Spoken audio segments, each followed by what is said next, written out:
tous, l'opinion est avec vous au Salon de l'Agriculture pour vous faire rencontrer ceux qui font l'agriculture française, ceux qui la vivent, ceux qui la connaissent et ceux qui en sont passionnés. Aujourd'hui, nous allons parler de pommes et de poires sur ce plateau. J'ai en face de moi Jocelyn Saint-Raymond. Vous êtes le délégué général de l'association Pommes Poires de France. C'est-à-dire que c'est vous qui représentez les vergers de France. Des vergers qui ont un peu souffert ces dernières années. Est-ce que vous pouvez faire, avant qu'on commence à parler vraiment de pommes et de poires, un petit panorama de ce secteur? Où est-ce qu'on en est aujourd'hui de la production de pommes et de poires en France? Alors bonjour Emmanuel, je vais essayer de vous faire un petit panorama mais qui va être quasiment sur un quart de siècle. On va remonter au tout début des années 2000 en fait, où on était les premiers exportateurs mondiaux de pommes. Et on a perdu quasiment 40% du verger français depuis cette époque-là.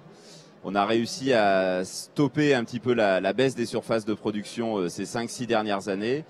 Et je pense que malheureusement, on risque de repartir à la baisse avec aujourd'hui des coûts de production qui sont quasiment 25% plus élevés que ceux de nos collègues européens. Surtout des méthodes de production où on essaye d'être le plus respectueux de l'environnement et donc une production qui nous coûte un petit peu plus cher mais qui nous pénalise en termes de compétitivité aujourd'hui, quoi. C'est ça qui a causé la disparition de cette grande partie des vergers français. Ce sont les coûts de production?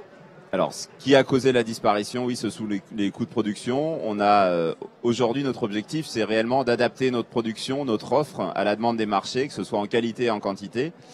On avait une grosse production, plus de 2 200 000 tonnes de pommes. On est aujourd'hui à un potentiel de production de seulement 1 600 000 tonnes. Sur ce 1 600 000 tonnes, on vend à peu près 1 million, 1 million 100 sur le marché français, que ce soit en frais ou à destination de la compote ou du jus. Et on exporte 500 000 tonnes sur 80 destinations dans le monde. Alors on va rentrer dans le vif du sujet. La pomme, c'est un produit très polémique. Il y en a eu beaucoup ces dernières années sur la façon dont on les traite, quand on les cultive. Alors comment est-ce que les vergers français ont pris ce sujet à bras-le-corps et qu'est-ce qu'on peut répondre à toutes ces polémiques autour des pommes et qu'est-ce qui surtout a été fait sur le terrain par les producteurs de pommes? C'est une polémique qui est assez injuste, qui vient surtout du fait que la pomme est le fruit préféré des Français, le fruit le plus consommé, donc c'était un symbole et une cible facile à atteindre. On n'a pas attendu la polémique pour travailler, puisqu'on a commencé en 1997 avec le Centre technique interprofessionnel des fruits et légumes à rédiger un cahier des charges de production qui s'appelait la production fruitière intégrée. L'objectif, c'est de produire en utilisant toutes les méthodes alternatives et complémentaires aux pesticides et surtout avec un conseil technique permanent, indépendant de la vente de produits phytosanitaires et avec un contrôle externe annuel de tous les producteurs. Alors qu'est-ce que ça veut dire? Ça veut dire que quand on est à la tête d'un verger, on ne s'interdit rien, mais on le fait avec prudence. Comment est-ce que ça marche techniquement? Et puis on parlera des insectes après, parce que je sais que c'est une chose qui est importante. Comment est-ce que ça marche? Ça marche d'abord en faisant de l'agronomie, c'est-à-dire en choisissant une variété qui va être adaptée à son terroir de production. Typiquement, la diversité que vous avez ici, une Canada que vous allez retrouver plutôt dans les terroirs du nord de la France ou de l'ouest et du sud-ouest. Une Golden, celle-ci c'est une Golden AOP du Limousin avec des terroirs d'expression plutôt en altitude, le Limousin, les Alpes. Donc on va choisir une variété qui est adaptée à son terroir. Après ça, on fait beaucoup d'observations et surtout on s'autorise tous les outils de la boîte à outils, que ce soit de l'agronomie, des outils biologiques, des outils conventionnels. Et on met en place toutes les méthodes alternatives. Un des symboles chez nous, c'est la confusion sexuelle. Alors parlons confusion sexuelle des pommes. Alors là, on va attirer des gens autour de ce plateau. Donc un de nos principaux ravageurs, c'est le ver de la pomme, le Carpocaps. C'est un papillon qui vient se reproduire dans le verger, qui pond sur les pommes. Et quand il a pondu sur la pomme, on a un ver qui vient consommer le fruit. Et alors ça, c'est quasiment impossible à éviter. Il y a des carpocaps sur toutes les pommes. C'est inévitable. Je pense que les gens qui ont un pommier chez eux, qui ne font rien du tout, qui laissent leurs pommes pousser, ont forcément des pommes véreuses. Aujourd'hui, ce qu'on fait dans les vergers, c'est qu'on vient accrocher des petits diffuseurs dans les arbres. Ces diffuseurs vont diffuser la phéromone, c'est-à-dire le parfum du papillon femelle. Le papillon mâle, quand il rentre dans le verger, il sent la femelle partout. Du coup, il est incapable de la retrouver. Il est tout perdu. Il est perdu, il peut pas s'accoupler et du coup s'il n'y a pas d'accouplement, il n'y a pas de ponte, il n'y a pas de ver dans les fruits. Alors ça veut dire que très concrètement, on n'est pas obligé d'utiliser de pesticides pour lutter contre ces papillons. Alors c'est pas tout à fait ça. On parle souvent de méthodes alternatives. Moi je préfère parler de méthodes complémentaires. Ça permet d'avoir une réduction très importante du nombre de traitements insecticides, mais on est quand même souvent obligé d'intervenir notamment en début de cycle pour diminuer la population, parce que ces méthodes alternatives, elles sont efficaces quand on n'a pas de grosses infestations. C'est une question de pression. Voilà, c'est une question de pression. Donc aujourd'hui, très clairement, on n'est pas en capacité de se passer des outils de protection, que ce soit en production biologique, dans les vergers éco-responsables ou en conventionnel, en dehors d'un cahier des charges. Clairement, si les humains veulent manger des pommes, il faut qu'elles soient un peu protégées. Des pommes et n'importe quelle culture aujourd'hui, hormis dans un jardin où on est en capacité de mettre une très très grosse intensité de main d'œuvre et d'observation, donc à domicile ou dans des toutes petites surfaces de production, on peut imaginer aller beaucoup plus loin. Mais sur des productions qui sont destinées à alimenter la population avec un objectif qui est le nôtre dans les vergers éco-responsables, c'est d'avoir des fruits qui soient sains, respectueux de l'environnement, mais surtout accessibles à tous. Si on veut que tout le monde, même les moins aisés, puissent consommer une alimentation de qualité et respectueuse de l'environnement, on a un enjeu, c'est de continuer à protéger nos cultures. Alors il y a aussi un gros sujet dans les vergers qui n'est pas celui qui saute aux yeux en premier, c'est celui du glyphosate. Alors pourquoi est-ce qu'on utilise du glyphosate dans les vergers? Et pourquoi est-ce que c'est aussi un travail de s'en passer? Comment est-ce que vous abordez le sujet? Alors aujourd'hui, il faut savoir que dans un verger, au pied des arbres, quand on a de l'enherbement, on a deux problèmes majeurs. C'est la concurrence pour l'accès à l'eau et la fertilisation pour l'arbre. Et si on a un enherbement important, on va être obligé de consommer plus d'eau. Et on voit bien que dans la tendance actuelle, on a plutôt la nécessité d'être économe. D'ailleurs, 94% de nos adhérents utilisent des outils de la décision pour piloter l'irrigation et être économe en eau. Et on a une autre problématique qu'on n'attend pas forcément, on a des campagnols. C'est-à-dire que dans le verger de pommier, quand on laisse l'enherbement au pied des arbres, on a des rongeurs qui viennent consommer les racines et qui peuvent aller jusqu'à détruire le verger. On peut détruire 400, 500 pieds à l'hectare en une année avec des campagnols. Donc aujourd'hui, nous, on a la nécessité de pouvoir désherber au pied des arbres.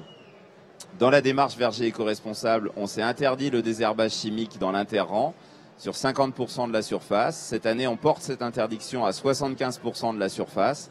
Mais les 25% qui restent au pied des arbres, si jamais on enlevait cet usage-là, on gagnerait l'équivalent d'un tiers de traitement. Donc c'est très très peu.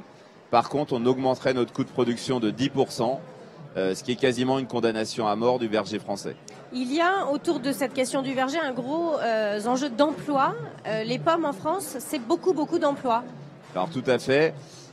Dans un verger, toutes les opérations sont manuelles. La récolte, la taille, l'éclaircissage, l'ouverture, la fermeture des filets pour protéger de la grêle. Tout ça, ce sont des opérations manuelles. C'est l'équivalent, vous me disiez, 10 employés à l'hectare, c'est ça ? Un équivalent temps plein à l'hectare. Donc aujourd'hui, 43 000 hectares de pommes et de poires, c'est un peu plus de 40 000 emplois à l'échelle de la filière. Si on regarde également ce qui se passe en station de conditionnement et derrière. Donc 40 000 emplois répartis sur le territoire, c'est extrêmement important. C'est 50 à 60% du coût de production d'une pomme, c'est de la main-d'œuvre aujourd'hui. Et on a une menace importante, c'est de perdre les allègements de charges sur les salariés saisonniers. Si on perdait ces allègements, c'est une augmentation des charges sociales potentiellement de 30%. Et c'est une augmentation du coût de production de 10 à 15%, qui pourrait être aussi mortifère pour le verger français. Donc l'enjeu, c'est vraiment de continuer à produire sur le territoire national. Alors, il y a aussi des sujets qui sont très enthousiasmants autour des vergers, et notamment quand on commence à parler de transition écologique, quand on commence à parler de carbone. Et là, vous avez vous avez des réponses que vous pouvez apporter à ces grands questionnements environnementaux et à ces grands questionnements climatiques. Alors, racontez-nous comment est-ce que les pommes peuvent aider à améliorer la question climatique.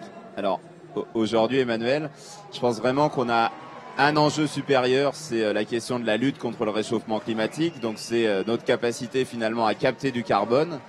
Dans le verger, on a des atouts à faire valoir. On a des arbres qui sont plantés pour 20 ans. On a un enherbement permanent du verger. On sait que la prairie permanente capte autant, voire plus de carbone qu'une forêt. Alors ça, c'est le mécanisme très simple de la photosynthèse, on va le rappeler. Exactement, c'est ça. On a des haies et donc tout ça aujourd'hui, on sait qu'on est en capacité sur la durée de vie du verger de capter 4 à 5 tonnes de carbone à l'hectare.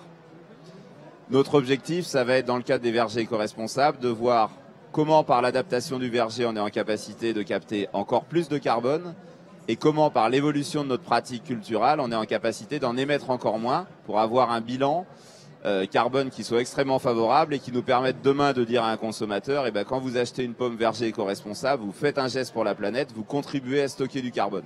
Comment est-ce que vous pouvez nous donner un ou deux exemples techniques de comment est-ce qu'on procède pour amplifier les capacités du verger à capter du carbone?